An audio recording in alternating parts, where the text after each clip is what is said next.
Entrevista completa, dublada, com um timbre da voz, cara, idêntica às vozes originais. Tucker Carlson entrevistou Nayib Bukele, o presidente de El Salvador, o homem que declarou guerra às facções criminosas e fez história aqui na região. E tá aí, uma entrevista maravilhosa. Vamos lá, eu vou assistir com vocês aqui. Presidente, Bora. Obrigado por nos receber. Obrigado, Tucker. O seu Bora. Camp David é lindo. Então o senhor tomou posse há 2 dias. Este é um país pequeno. E, no entanto, sua posse foi notícia internacional em todos os lugares.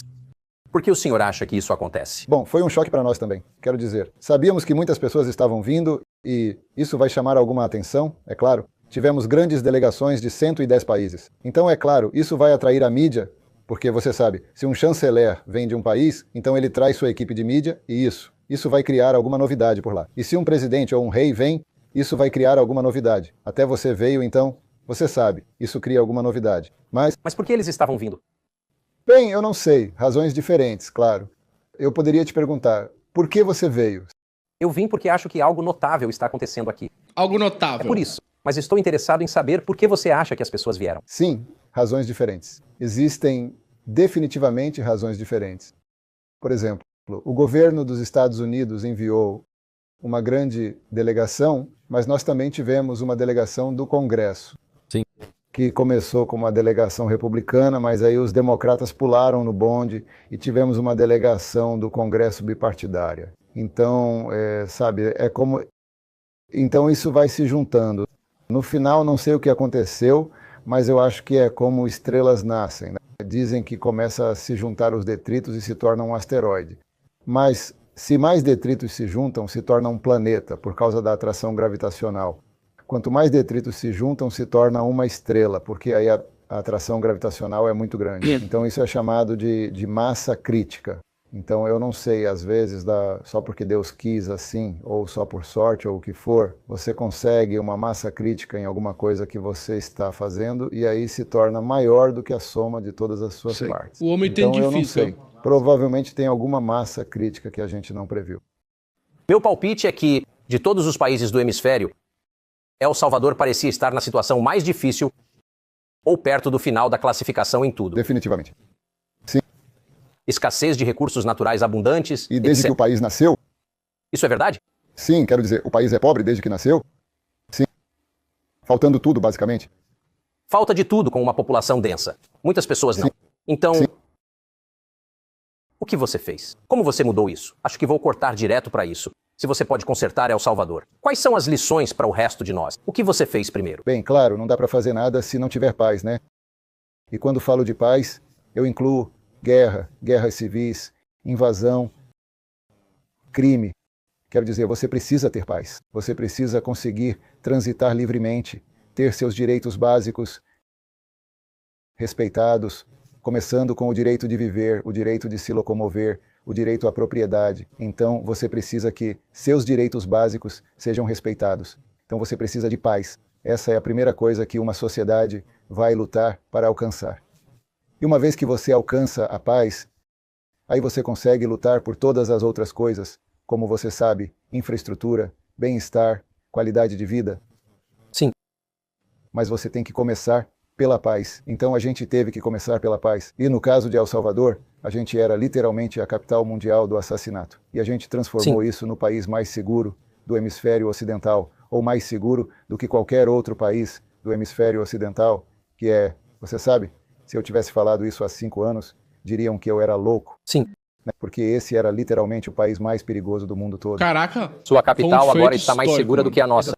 Sim, muito, né? E o país é mais seguro do que os Estados Unidos como um todo. Sim. O índice de assassinatos do Zewana gira em torno de 6 assassinatos por 100 mil habitantes e nossa taxa de homicídios é de 2. Portanto, estamos mais seguros do que o Canadá, mais seguros do que o Chile e mais seguros que os Estados Unidos, segundo os dados do hemisfério ocidental. Existem países do outro hemisfério que são mais seguros que El Salvador, mas não no hemisfério ocidental. Então fez isso em alguns anos. Sim, fizemos isso basicamente em 3 anos. Então só botando na ponta do lápis para nós. Qual é a fórmula? Bem, posso te contar a fórmula oficial e a real. Ok.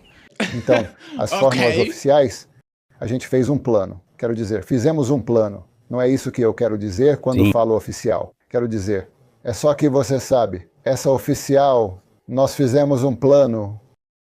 A gente foi arrecadando primeiro um lugar, depois outro, e aí as gangues começaram a atacar de volta. Então a gente tivemos que arrecadar tudo de uma vez só, assim rápido.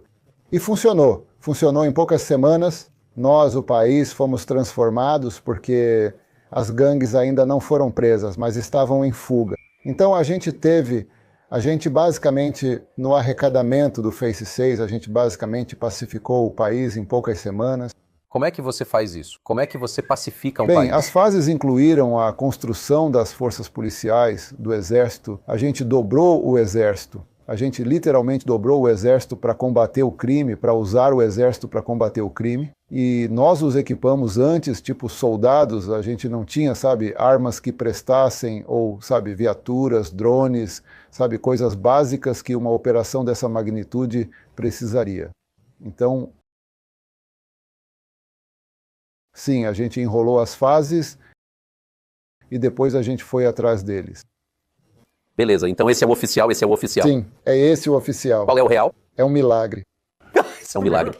Sim, é um Eu amo isso. milagre. O que você está Um falando? milagre. Sim, é um milagre, Cara, você sabe. por que Quando não? as gangues começaram a nos atacar de volta, basicamente, elas mataram 87 pessoas em 3 dias, o que para um país de 6 milhões de pessoas é loucura. Seria o equivalente a 60 vezes. Seria o equivalente a ter 5.000 mortes em 3 dias. 5.000 assassinatos nos Estados Unidos em 3 dias. Uau! Então, estávamos em uma reunião e quando a coisa começou, não quando terminou, mas quando começou, estávamos em uma reunião no meu escritório, 3 horas da manhã, 4 horas da manhã, só observando o que estava acontecendo e tentando descobrir o que fazer, porque o problema com as gangues é que elas não atacam apenas seus objetivos. Quando elas querem criar terror, elas podem atacar qualquer um. Então elas podem, de fato, matar a avó deles e a sua vítima, porque elas não se importam com a avó delas.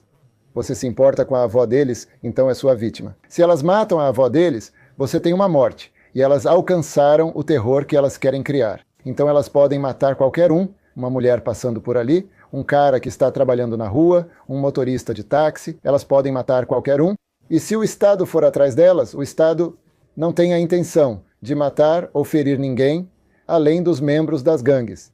Então você tem 70.000 objetivos, que eram 70.000 membros das gangues, mas elas têm 6 milhões de alvos possíveis.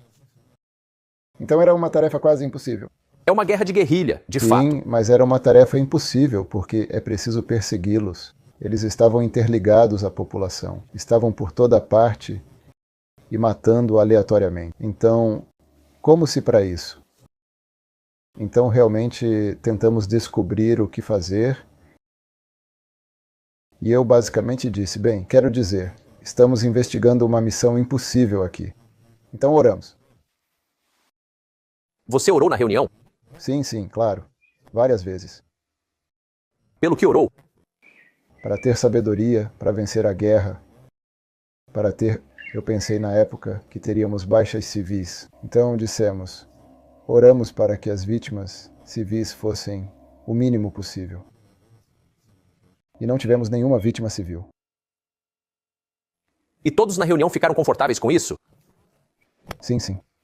Todo o gabinete de segurança é de crentes. Todos eles acreditam em Deus. Somos um país laico, claro, mas todos acreditamos em Deus. A MS-13 é uma das principais gangues. E eles são satânicos também. Essa foi minha pergunta. Uma gangue Bem pouco. satânica. Eles são satânicos. Não. Mas espero que você explique porque se escreveu muito pouco a respeito disso no Ocidente. Literalmente, você pode me explicar? Bem, eles não começaram como uma organização satânica. A MS-13 começou em Los Angeles, nos eu creio, porque os salvadorenhos não tinham permissão para vender drogas pelas gangues mexicanas. Então eles criaram uma gangue que foi chamada de 18ª Gangue da Rua, porque eles basicamente queriam vender drogas em uma rua. Era a 18ª Rua ali. Mas então as divisões começaram a se criar, eles começaram a se dividir e começaram a brigas internas. E então o MS-13 começou a superar as outras gangues. E eles começaram a exportar a organização para outras partes dos Estados Unidos. E quando Bill Clinton decidiu deportar aqueles caras, ele não disse ao nosso governo, na época, estou deportando este criminoso. Eles apenas, você sabe, os mandaram para cá. E eles vieram. Havia alguns, mas sem controle. Ao mesmo tempo, algumas leis foram aprovadas para proteger menores de idade e, claro, as gangues usaram isso para recrutar jovens de 15, 16 e 17 anos. Então, no começo, era, você sabe, uns jovens causando danos, agredindo, tentando controlar o território deles, vendendo drogas, coisas que são ruins, mas provavelmente não tão graves assim. Mas eles cresceram e começaram a controlar territórios.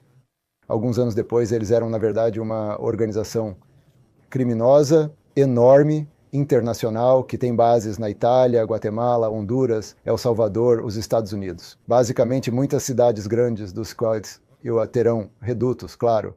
Bem ali nos arredores de Washington, D.C. E você tem em Long Island, você sabe, em Los Angeles. É uma organização criminosa internacional enorme. Então eles cresceram e começaram, você sabe, a matar mais pessoas só para conseguir território, ou para brigar com gangues rivais, ou para, você sabe, cobrar dívidas, ou, você sabe, dinheiro, ou o que seja. Mas, conforme a organização crescia, eles viraram satanistas. Eles começaram a fazer rituais satânicos. Não sei exatamente quando isso começou, mas era bem documentado. Sim. E agora estamos presos, até descobrimos os nossos e coisas assim. Sim, eu já ouvi. E assim eles se tornaram uma organização satânica. E mesmo quando você, às vezes, quando entrevista membros de gangues presos, eles dizem, estou fora da gangue. Claro, estão presos, mas dizem, não sou mais membro da gangue. E quando perguntam por quê, lembro-me do meio de comunicação que fez isso, mas um meio de comunicação muito conhecido que fez essa entrevista pessoalmente com um membro de gangue. Permitam que entrassem nas prisões e fizessem as entrevistas. E o cara a quem perguntaram quantas pessoas você matou, e ele disse, não me lembro. Não se lembrava de quantas, provavelmente 10, 20. Não se lembrava. E então perguntam a ele, qual é a sua posição na gangue? Ele explicou como subiu de posições. Mas deixei a gangue. Eu disse, por que você deixou a gangue? Ele disse, bem, porque eu estava acostumado a matar pessoas, mas matava por território. Eu matava para coletar dinheiro. Eu matava por extorsão. Mas vim a esta casa e estavam prestes a matar um bebê. E ele, o assassino que tinha matado dezenas de pessoas, disse, opa, peraí, o que estamos fazendo? Por que vamos matar esse bebê? E contaram a ele, porque a besta pediu um bebê, então temos que dar a ele o bebê. Então ele disse que não pôde resistir a isso. Então ele deixou a gangue. Ele está preso porque é um assassino, mas deixou a gangue porque não suportou ver o que estava acontecendo. Portanto, o sacrifício humano fazia parte. Bem, nos Estados Unidos há algumas semanas, ou alguns dias atrás, não me lembro exatamente, vi na notícia que iam matar uma jovem. Ou mataram uma jovem, não me lembro exatamente, porque era um ritual satânico. Aconteceu nos Estados Unidos há algumas semanas. Você pode ter chegado à conclusão óbvia de que o debate real não é entre republicanos e democratas, socialistas e capitalistas, direita e esquerda. A verdadeira batalha é entre pessoas que estão mentindo de propósito e pessoas que estão tentando dizer a verdade. É entre o bem e o mal, honestidade e falsidade. E esperamos estar do lado do primeiro. É por isso que ele criou esta rede, a Tucker Carlson Network. Convidamos você a assiná-la. Acesse tuckercarlson.com/podcast para ouvir todo o nosso arquivo. Merece um anúnciozinho aí no vídeo. Há muitas filmagens dos bastidores do que realmente acontece neste celeiro quando apenas um iPhone está Vamos gravando. lá, galera. tuckercarlson.com/podcast. Você não vai se arrepender. Então, isso quase nunca é descrito tão claramente no idioma inglês. Não. Que é estranho, certo? Você meio que se pergunta por quê. Se há um componente espiritual que impulsiona isso, por que não dizer assim? Mas acho que meu ponto é que você ouviu dessa maneira. Sim, claro. Tem uma guerra espiritual e tem uma guerra física. E a guerra física pode ser que é o não oficial. Sim. Essa é a versão não oficial. O espiritual. Se você ganhar a guerra espiritual, isso vai refletir na guerra física. Então acho que não sei como tenho que chamar isso, nossa impressionante vitória foi porque vencemos a guerra espiritual muito, muito rápido. Bem, isso me leva... Eu não. Porque você não tinha concorrência. Quero dizer, eles eram satânicos. Acho que isso deixou mais fácil. Na sua posse, e eu estava ouvindo em fones de ouvido a tradução, então só quero verificar isso. Você disse, nós alcançamos esta grande vitória, fizemos deste um país seguro, e este é o predicado para tudo o que se segue. E a próxima coisa que vamos fazer neste mandato é trabalhar na Sim, economia eu disse para isso, torná-la sim. melhor. Sim, crescer a economia. E você disse, eu tenho corrija-me se eu estiver errado, você disse, eu tenho um plano de 3 pontos. E eu penso, eu imagino o que é isso. Não sei, começar um banco da Reserva Federal? Você disse, o Sim, primeiro eu disse ponto do isso, meu sim. plano é buscar a sabedoria de Deus. Foi isso que você disse. Sim, eu disse isso, sim. Por que isso seria o primeiro ponto Por de que um não plano seria? econômico? Bem, eu acho que Mano, deveria ser. porque ele é Tinha muito que ser a primeira religioso, parte assim, da guerra. crente. Sim, e a maioria das pessoas ia pensar isso, certo? Eu só nunca ouvi líder nenhum de nenhum. Porque provavelmente eles esqueceram de representar o povo que os elege, sim. Para a maioria do povo que elege os políticos, eles vão dizer, sim, tá certo, eu acredito nisso. Mas aí você pergunta para o político, e ele vai dizer, não é. Então, para quem ele está querendo agradar? Quer dizer, não faz sentido, né? Você acha? É uma coisa de bom senso dizer a sabedoria de Deus, sim. Ah, dublagem Claro. deu uma É zoada, um mas ela pré-requisito volta. para uma sábia decisão. Exatamente. Então essa é a primeira parte do nosso plano. Aí, voltou. Isso me faz rir. Você acha que essa é uma das razões para seus sucessos, que são apenas mensuráveis? Eu não estou dizendo isso por razões ideológicas, mas simplesmente um fato de que você transformou o país de uma maneira boa e que você é literalmente o líder eleito mais popular do mundo. Novamente, não é especulação. É um fato comprovável. Você pensaria que seria saudado no hemisfério como algo incrível, como o que está acontecendo em El Salvador? E em vez disso, tem havido isso. Sim. O que está acontecendo em El Salvador? Sim. Houve hostilidade. Você acha que é por isso? Não tenho certeza, mas uma das razões é que não cedemos a eles. Então provavelmente eles não gostam disso. Provavelmente é um motivo. É como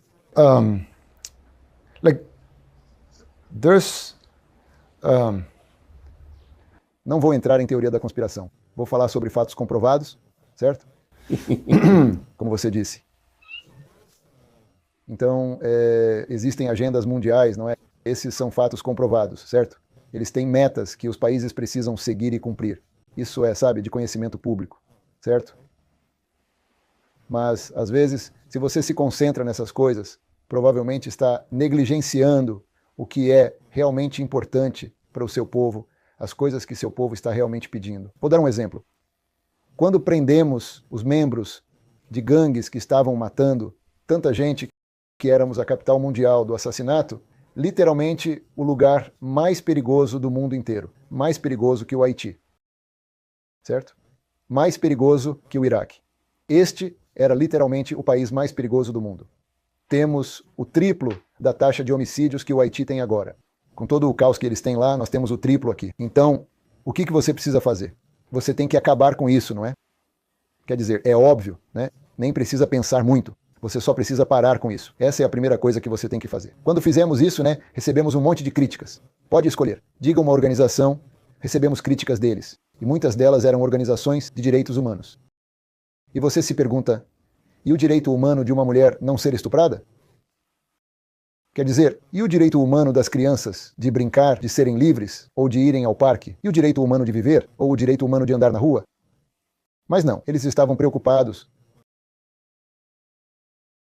com os direitos humanos dos assassinos, que também têm direitos humanos. Não digo que não tenham, eles são humanos. Mas se você tivesse que priorizar, o que priorizaria? Os direitos humanos das pessoas honestas? Sim. Trabalhadoras e decentes, não os direitos humanos que eles têm, mas você não vai priorizar os direitos humanos dos assassinos, estupradores e criminosos. E assim garantimos a segurança do país e fizemos isso sem a ajuda de nenhum outro país e enfrentando uma enorme condenação em tudo o que estávamos fazendo, absolutamente tudo. Quer dizer, mudamos o procurador-geral. Recebemos tanta condenação por mudar o procurador-geral que precisamos mudar o promotor, os assassinos. Então, basicamente, eles tentaram bloquear cada passo que dávamos. E agora, os resultados estão aí. São tangíveis, mensuráveis, inegáveis. Porque agora eles não sabem o crime que também fazer tá na porque política. muitos outros países estão dizendo, talvez muitos outros países semelhantes ao nosso, que têm problemas parecidos, estão dizendo que talvez devessem fazer o mesmo. Mas eles não querem isso porque não faz parte da agenda deles. Mas, para ser bem sincero, acho que é por isso que eu vim aqui.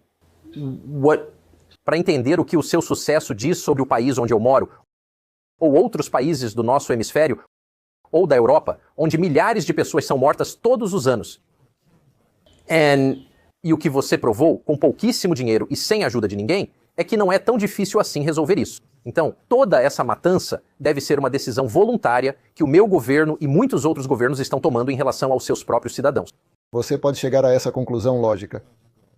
Bem, não sei que outra conclusão tirar disso. Se El Salvador consegue fazer isso, o que está pegando por aqui? Sim, você pode fazer essa dedução lógica. Acho que é provavelmente disso que eles têm medo. Porque, quer dizer, nós não temos armas de destruição em massa. Não!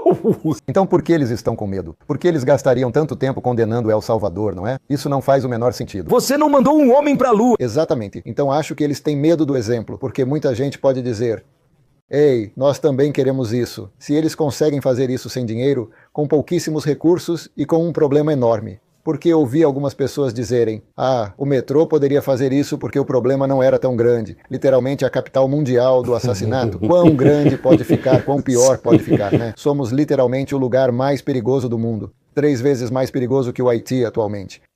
Então quer dizer, o que pode ser maior, quão pior pode ficar o problema? E ao mesmo tempo, tínhamos pouquíssimos recursos e conseguimos fazer isso sem vítimas civis. Depois que começamos a guerra contra as gangues, não tivemos vítimas civis e perdemos 8 entre policiais e soldados e basicamente erradicamos todos os crimes. E nós prendemos 70 mil membros de gangues, um número que não foi tirado do nada. Esse é o número oficial que todas as organizações afirmaram que tínhamos de membros de gangues.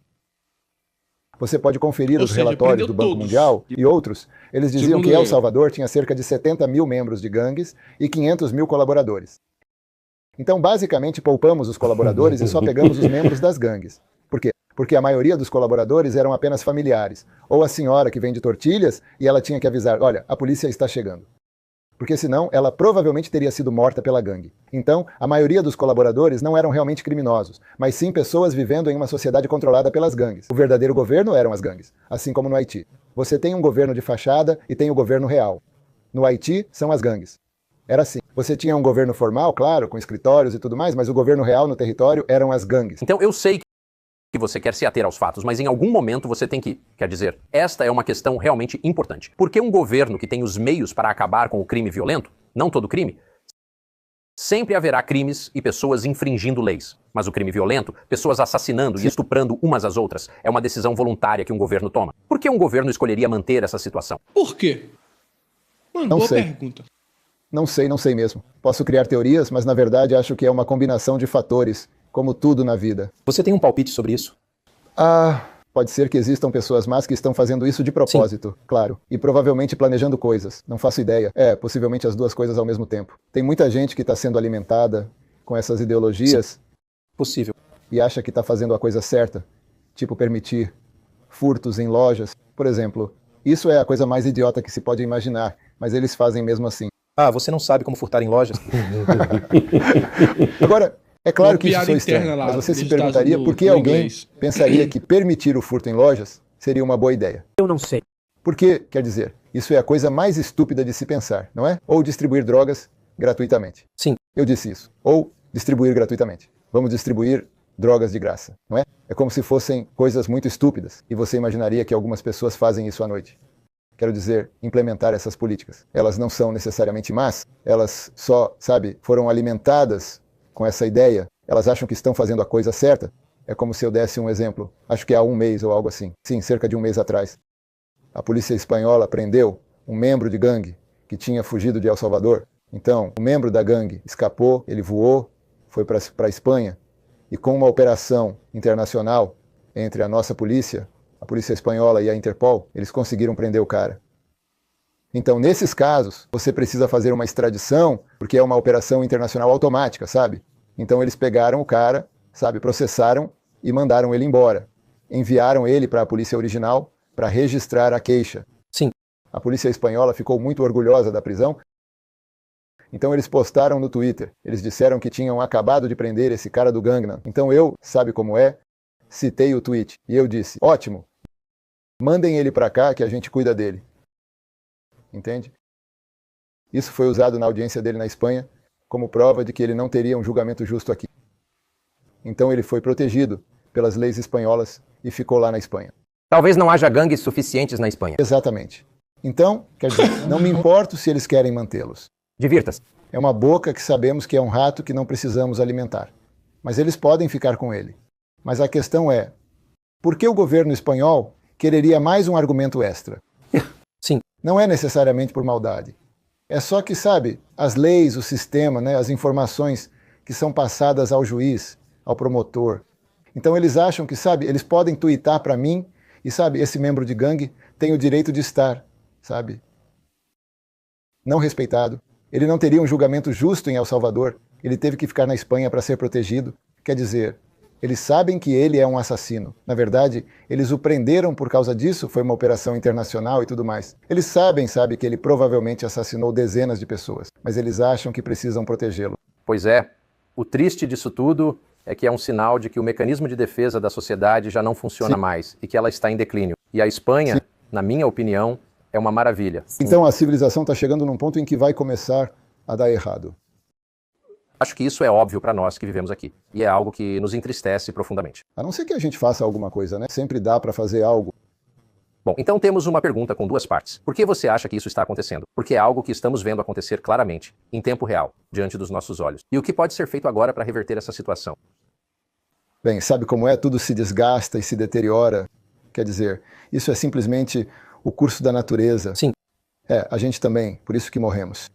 Sim. Envelhecemos e morremos. Dá para retardar, né? Você pode se manter em forma, fazer dieta, mas no fim das contas, você vai envelhecer e morrer. Não tem como escapar disso. O mesmo acontece com qualquer coisa. Infraestrutura. Olha, eu tive uma discussão no início do governo, eu tive uma discussão com o meu Ministério de Obras Públicas, meu ministro de Obras Públicas, porque tinha um bairro que foi construído numa área onde não se devia construir nada. Era quase uma montanha, né? O solo era praticamente pó. Então, sabe como é? A montanha estava desmoronando e as casas iam junto. Para salvar as pessoas, o Ministério de Obras Públicas começou a construir um muro enorme, sabe? Para impedir que as casas caíssem, entende? Então eles estavam construindo esse muro gigantesco. E claro, não dá para eu ficar microgerenciando tudo. Quando vi o muro sendo construído, eu liguei para o meu ministro e perguntei: o que você está fazendo? Quer dizer, não dá para parar a montanha. E eu falei: olha, vamos construir casas para o pessoal em outro lugar. Seria mais barato. E ele respondeu: não, o muro vai ficar de boa, ele disse. Temos engenheiros de uma empresa internacional e tudo mais. Vai dar certo. Então, eles terminaram o muro e agora podiam pensar que não caiu. Não se preocupe.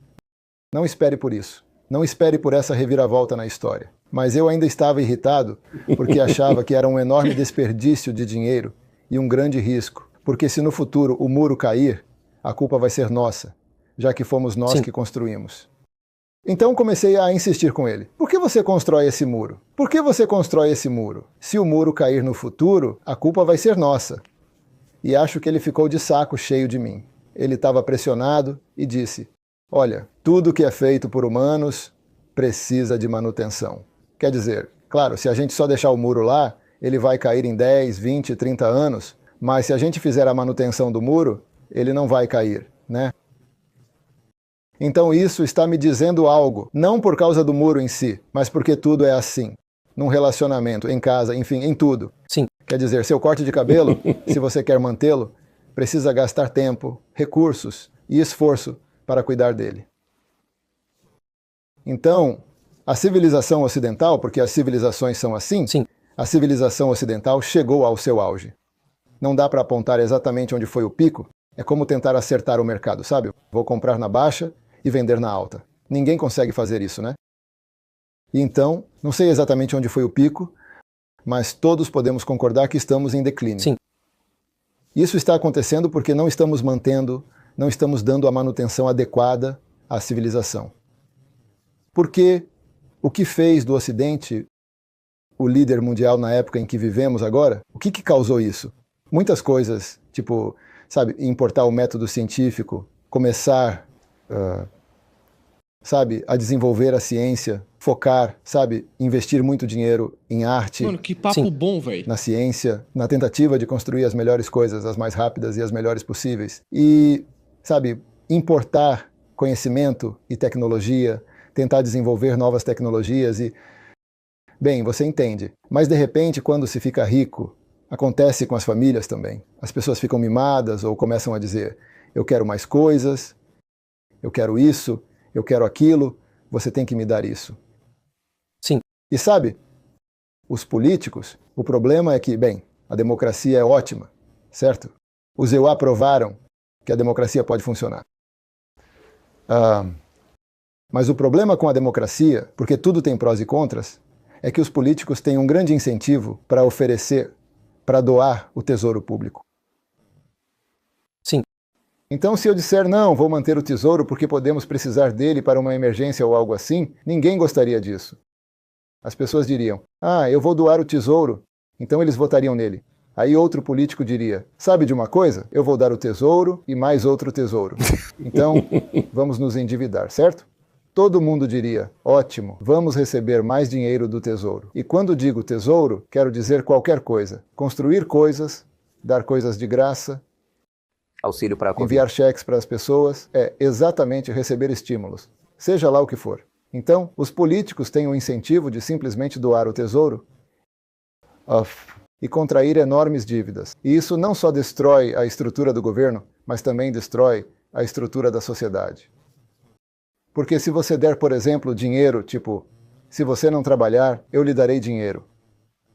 Ou se você puder furtar $1.000 por dia e ainda assim conseguir algum dinheiro do governo para comida, sabe, moradia,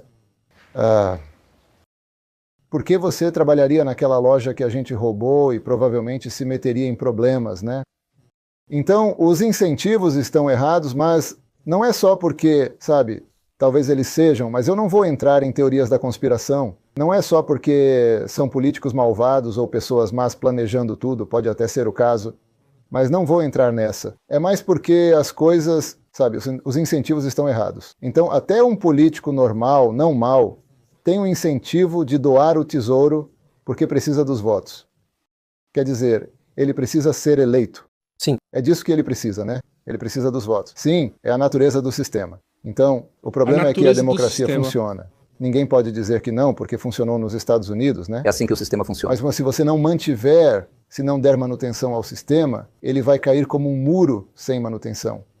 Porque o próprio sistema vai se degradar. Mano, porque ele é bom em contar a história. Então, o que estamos presenciando agora é uma enorme erosão da civilização ocidental.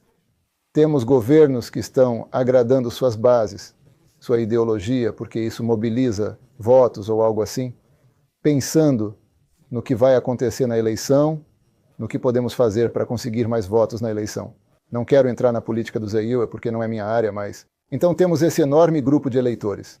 Vamos dar algo a eles para conseguir seus votos. Vamos dar, sei lá, $100.000 para cada um.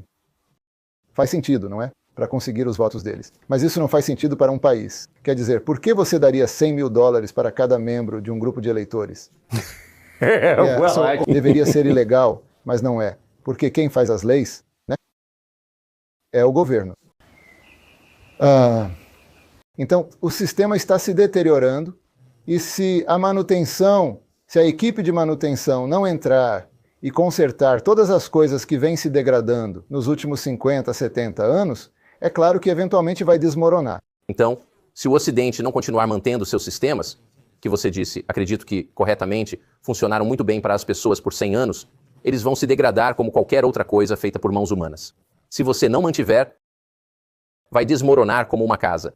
A questão é, será que alguém no Ocidente, incluindo seus líderes, tem a vontade de consertar o sistema que está claramente falhando?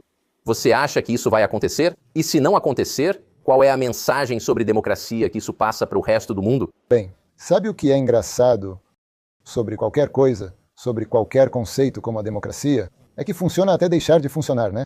É isso mesmo. Aconteceu Exatamente. com as monarquias, aconteceu com tudo. Eles dizem coisas do tipo, sabe, precisamos separar a religião do Estado. Cara, isso é E muito funcionou, louco, funcionou cara. mesmo. Mas também funcionou com o Estado na época dele. Vou Sim. até fazer um post Muito aqui bem colocado. no meu Instagram. Sim, muito bem, até que deixou de ser. Então é assim, as coisas funcionam, até que não funcionam mais, só né? pra... Sigam lá no Instagram O problema também, não é a viu? democracia. Wilson Alves. Quer dizer, não é o conceito de democracia em si. O Vou deixar conceito meu de Instagram democracia aqui na é ótimo. descrição. Tipo, imagine só o poder nas mãos do povo. Por que o povo não teria o poder de decidir suas próprias coisas? É tipo, sei lá, eu realmente curto esse conceito. E não é só um conceito teórico como o comunismo, sabe? Funciona mesmo. Quer dizer, a democracia já provou que funciona na prática. George Washington poderia ter sido rei se quisesse, cara. Sim. Rei George I, certo? Sim. Mas ele decidiu, bem, não ele, mas sabe, os pais fundadores decidiram que os Emirates, os Estados Unidos, seriam uma democracia, não é? E deu certo. Ninguém pode negar isso. Funcionou. Mas o fato de a democracia parecer não estar funcionando, não acho que seja porque o conceito não funciona, como a separação entre igreja e Estado ou a união deles. Sim. É que as coisas funcionam até deixarem de funcionar. Então, o problema, na minha opinião, não é o conceito de democracia em si, mas o estado atual das democracias no mundo. Será que chegamos ao fim do Partido Democrata?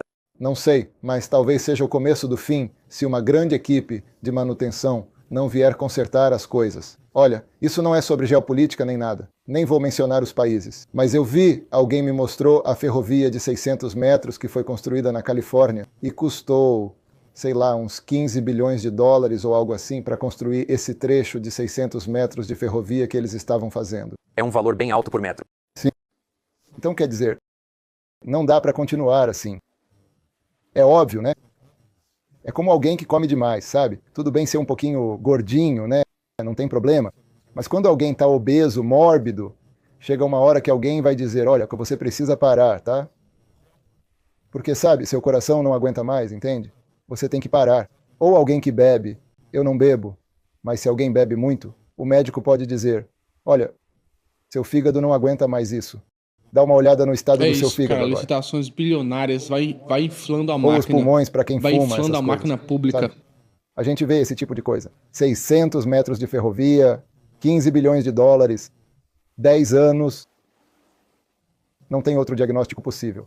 Quer dizer, você tem que parar isso agora, porque senão o declínio é inevitável. Cara, É inevitável papo mesmo. bom do caramba, Quer dizer, já mano. está acontecendo. Tô gostando, tô curtindo. Não é que eu estou prevendo, não. Estou dizendo que já está aí. Quer dizer, são 15 bilhões de dólares para fazer um trecho de 600 metros de ferrovia que nem está funcionando depois de 10 anos. O Empire State foi construído em um ano, apenas um ano. Eles construíram o Empire State.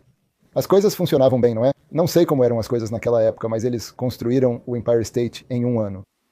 O que aconteceu com o World Trade Center, a Freedom Tower, que depois mudou de nome para World Trade Center. Quanto tempo levou? Sim. E foi, sabe, o país inteiro unido para construí-lo. Não havia problema de orçamento, quer dizer, eu sei que era privado, mas se precisasse de dinheiro, não era um problema de orçamento ou de investidores dispostos a injetar dinheiro no projeto, nem de engenheiros. Quer dizer, por que levaria mais de uma década para construir algo tão significativo para o país inteiro? Poxa, dava para ter construído o prédio mais alto do mundo. Mas não fizeram. Poderiam ter construído o prédio mais alto do mundo e dito, olha, estamos voltando maiores e mais fortes. Tipo, tá, a gente sofreu um golpe, mas agora vamos reconstruir melhor e mais forte, sabe? Ou algo assim. Sabe, você poderia ter construído, tipo, um arranha-céu de 2 quilômetros de altura? Não. Eu não sou fã de arranha-céus tão altos assim, mas, bem, você poderia ter feito isso. Quer dizer, você tem o dinheiro, os recursos, os engenheiros, o mercado, porque se eu construísse um arranha-céu de 1 quilômetro, não conseguiria preenchê-lo com escritórios, já que não tenho mercado suficiente para ocupar com residências e escritórios ou o que seja. Você tem um mercado em Nova York para, sabe, construir escritórios e quartos de hotel. Quer dizer, poderia ser algo assim, mas você não fez. Você levou mais de uma década para construir um prédio bem sem graça. E isso foi há 23 anos atrás. Sim. Agora você está construindo ferrovias de 600 metros por 15 bilhões de dólares.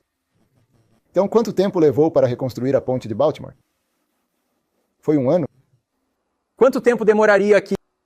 Aqui, Sim. em 1 ou 2 anos, continuamos sendo um país pequeno e pobre. Quer dizer, somos uma das nações mais pobres do mundo, não é? Então eu tava esperando uma resposta diferente. Pois é, por isso que isso é tão vergonhoso e interessante.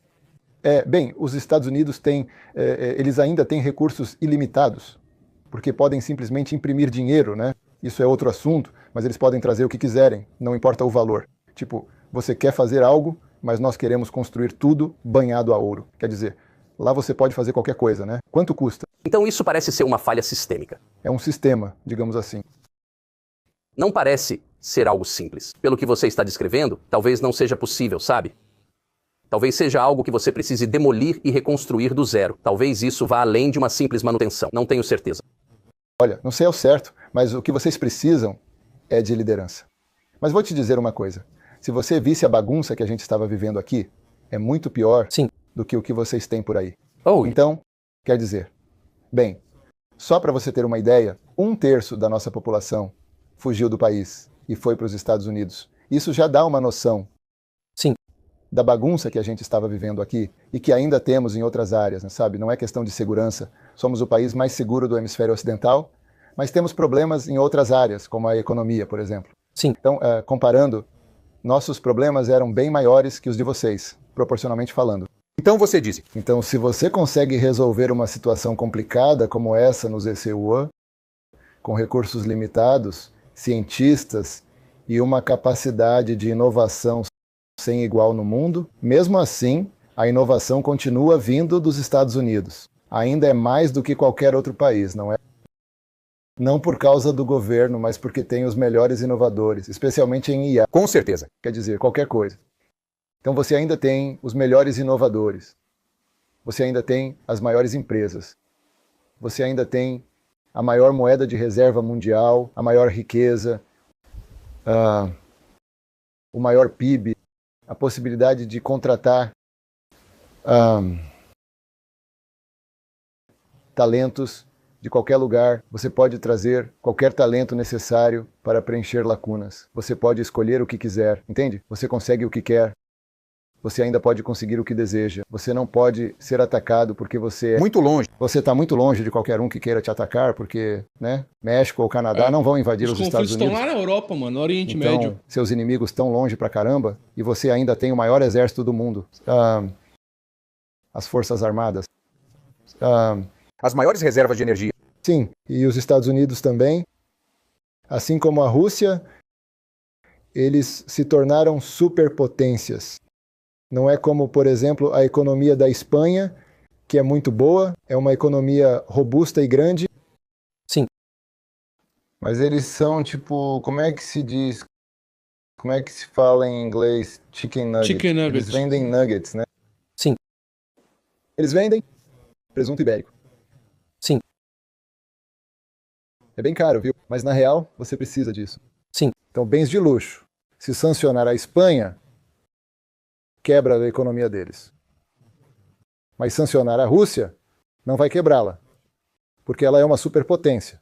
Tem trigo, energia, gás natural, petróleo, foi construída dessa forma. Capacidade industrial. Fábricas com capacidade deixa eu industrial, capar os trabalhadores, os EUA também foram construídos como superpotência. Tem trigo, milho, trabalhadores e operários. Tem trabalhadores qualificados nas fábricas. Tem faculdades e universidades. Tem sistema escolar e infraestrutura. Tem cidades, turismo, o rio Mississippi, o rio... Quer dizer, vocês têm tudo. Navios, Bukele é todo armazéns, engraçadinho, mano. agricultura, terras férteis.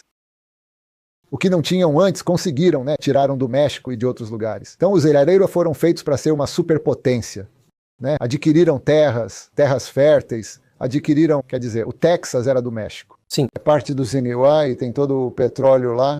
E então você tem a Califórnia.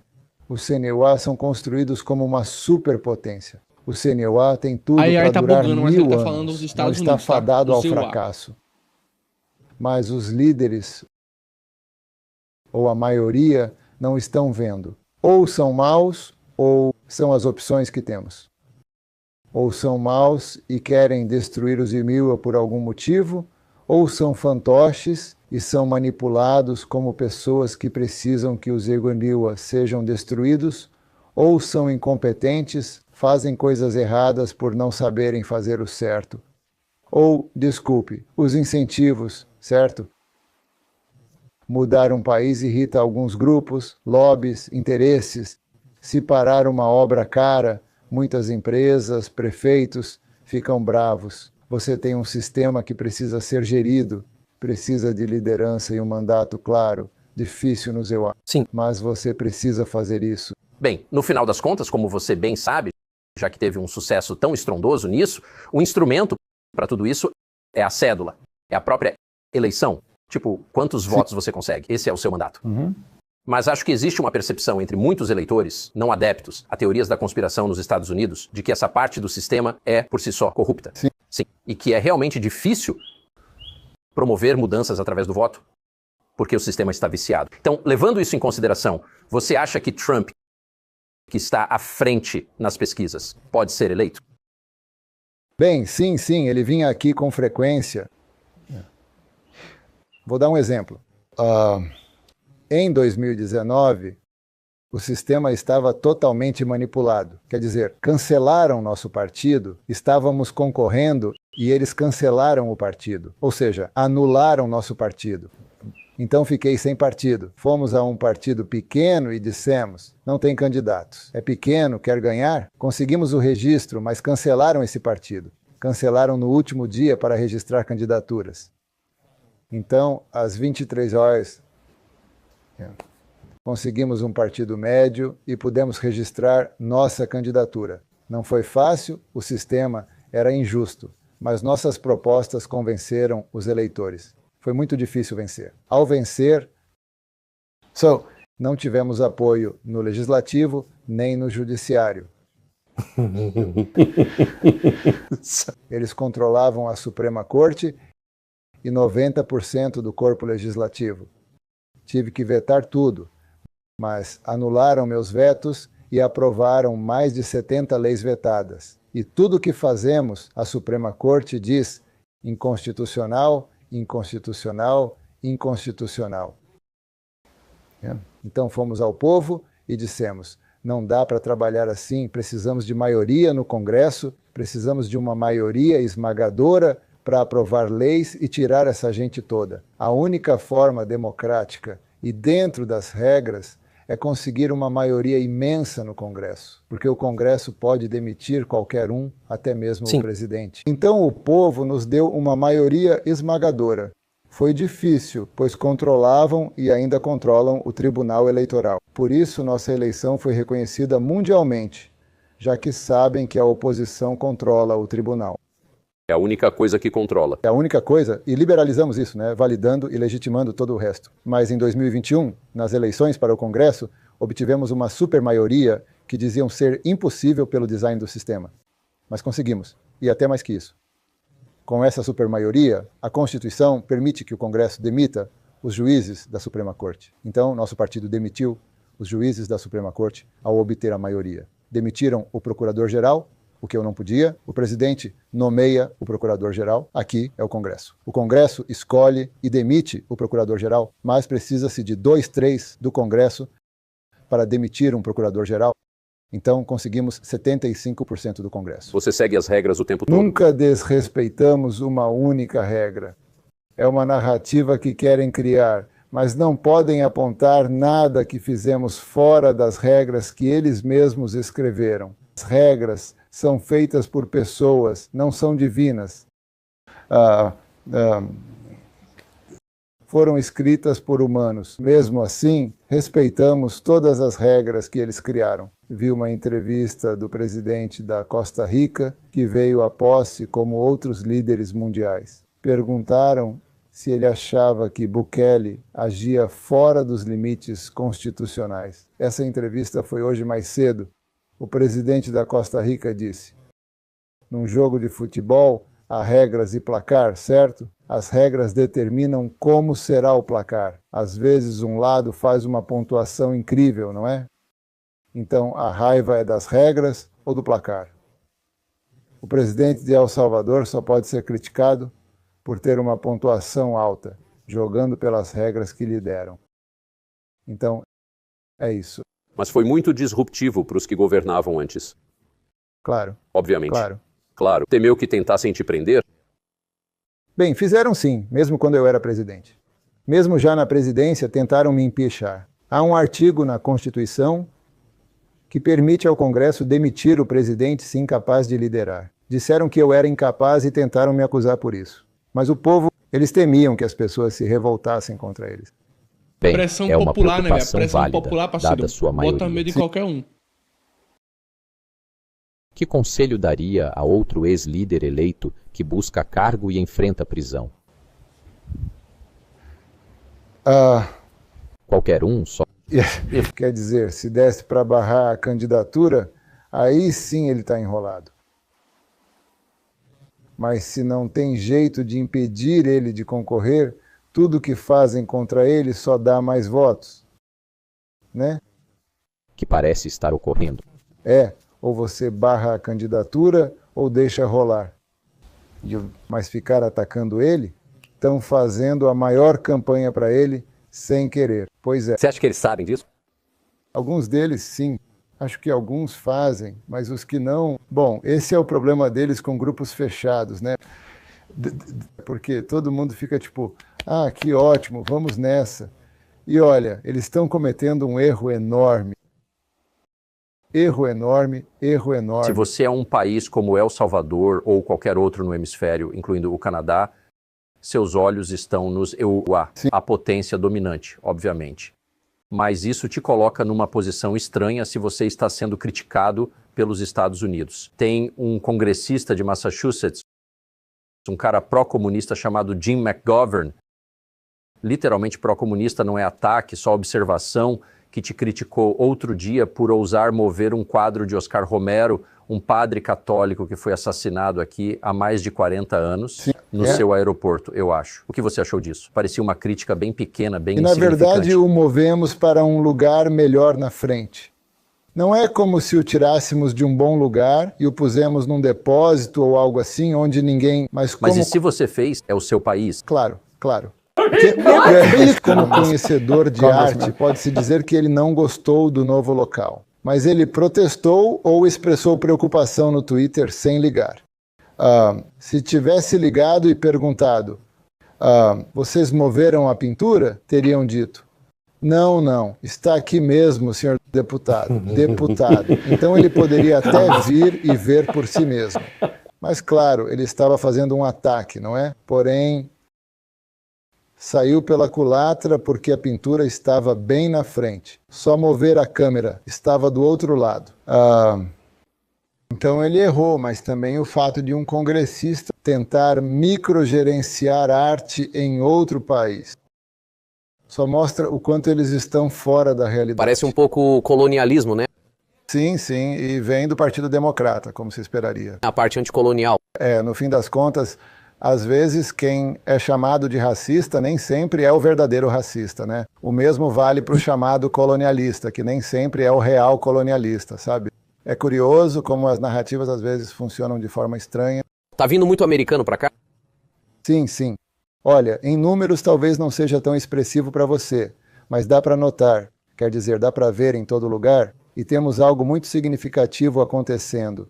Estamos vendo muita gente da nossa diáspora, muitos imigrantes voltando, gente que saiu de El Salvador por causa da guerra, das gangues ou dos problemas econômicos que sempre tivemos aqui. Muitos estão retornando. Tem um estudo da OIM-USAID sobre isso. Desculpe, eu vou te mandar o link. Sim. O estudo da OIM-USAID diz que 62% dos salvadorenhos nos ELEUA querem voltar para cá. Incrível. 62%, 18% já planejam voltar. Mais de 500 mil de salvadorenhos retornando. É muito significativo, pois os expulsamos de casa, né? Devido ao crime, guerra e falta de oportunidades. O fato de voltarem é a maior prova de que estamos no caminho certo. Ainda há muito a fazer, mas estamos na direção correta. Então temos muitos americanos natos vindo, mas também muitos salvadorenhos americanos com bolsas do ZEUA chegando aqui. Tem espaço aí? Bem, isso criou uma bolha imobiliária. Sabe, não construímos tantas casas assim. Há compras agora, mas isso gera um problema temporário. A bolha. Na verdade, não é bolha, é só oferta e demanda. Sim, achando seu lugar, né? Então, as construtoras, elas sabem que vão vender todas as casas que construírem. A construção já representa 20% do nosso PIB e continua crescendo. Isso vai gerar um enorme boom na construção civil. Eles têm clientes reais, não é uma bolha especulativa. Parece uma bolha, mas é baseado no retorno das pessoas. Algum líder já te pediu dicas para melhorar o país? Sim, sim. Vários, alguns deles já falaram isso em público, claro. E temos reuniões principalmente sobre segurança. Estamos em contato com muitos líderes latino-americanos. Eles vieram, mandaram ministros da segurança para reunir com os nossos, enviaram gente para conhecer nosso sistema prisional. Às vezes comparam nosso sistema com o do ZEUA e falam, né, olha, não tem academia, não tem Netflix. Mas não dá para comparar as prisões de El Salvador com as do ZEUA. Deve-se comparar com os sistemas prisionais latino-americanos. Se você ver a maioria dos países latinos, as prisões são geridas pelo Sim, quando estavam aqui, lembro. Sim, eles diziam que faziam festas com prostitutas e strippers. Era autônomo aqui, tipo, você pede permissão pra entrar. Tem que pedir permissão para entrar. Só podem entrar comida e remédio. Mas eles controlam as cadeias. Não só em El Salvador, é assim na maioria dos países da América Latina. Então, gangues e traficantes acabam controlando as prisões. É o território deles. Eles até saem em sacos e vão embora. Sim. Yes. Então, controlamos isso totalmente. Temos 100% de controle no sistema prisional. Países americanos observam nosso sistema para melhorar o deles. Cooperamos em segurança, prisões e treinamento militar. Sabe um pouco disso? Até com países maiores e mais poderosos, claro. Você já, sabe, muitos chefes de Estado, por ser um, já conheceu algum chefe de Estado que, diante de um problema sério, uma ameaça ao próprio país, no meio de uma reunião de gabinete, parava e fazia uma oração? Não lembro, mas é provável. Você acha que conhece alguém que faria isso? Sim, provavelmente, com certeza. Não me recordo agora, mas... Não. Isso está longe da mentalidade dos líderes que entrevistei. Alguém que diga, não sei o que fazer, vamos pedir a Deus. Talvez não seja comum, mas alguns líderes devem fazer. Por quanto tempo pretende ficar como presidente? Sim, 5 anos. 5 anos. É o máximo que a Constituição Um ano a permite. mais que o Brasil. Obrigado por conversar com a gente. Cara, tá doido, mano. Que papo bom, cara. Eu gostei demais. Muitas coisas aqui, tipo, sobre geopolítica interessantíssima. E... nossa, mano. O Bukele é bem diferenciado, né? A gente percebeu aqui que ele... um presidente que coloca Deus na frente de uma decisão super importante pro país, econômica. É um cara diferente, né? Que tá em uma reunião assim e fala assim, não, peraí. O primeiro de tudo é colocar Deus na frente aqui. Normalmente, até agora, eu não vi nenhum presidente de um país fazendo isso. Então, é bem diferente. E eu gostei da entrevista. Espero que vocês tenham gostado também. A dublagem ficou muito boa, né? O timbre de voz ficou bem idêntico que as vozes originais. E é isso daí. Espero que vocês tenham gostado. Não se esqueça de seguir no Instagram lá. Siga no Instagram Milson Alves. Tá aqui na descrição, porque eu faço postagem na diária sobre geopolítica, sobre esse assunto, sobre atualidades também da geopolítica. Então, siga e encaminhe esse vídeo para alguém. Inscreva-se no canal aqui do YouTube, porque é importantíssimo. Compartilhe esse vídeo com alguém que tem interesse. E tamo junto. Um abraço e até o próximo vídeo. Free speech is bigger than any one person or any one organization. Societies are defined by what they will not permit. What we're watching is the total inversion of virtue. Thanks for watching our YouTube channel. We hope you'll subscribe to it. And by the way, you can hit the little bell on there and get notifications every time we produce a video. We hope you'll do that also.